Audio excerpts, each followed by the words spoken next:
大家好，我係 Christine。聆聽喺溝通中非常重要。喺生活當中，我經常聽到有人講，冇人明白我，冇人聽到我。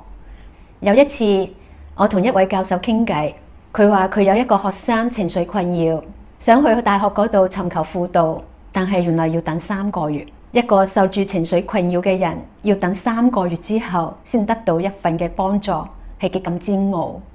有一次，我嘅一個學員突然間情緒崩潰，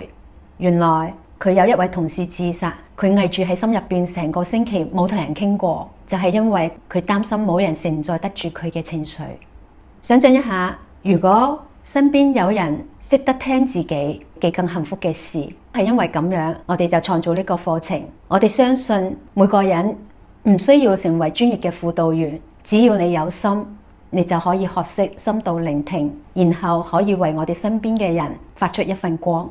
我哋嘅課程結合咗正念、非暴力溝通同靈性3個層面，係用心法同埋技巧結合嘅。培訓分為2個階段，第一個階段係內在扎根，第2個階段係生活中實踐深度聆聽，同時間去建立同理圈。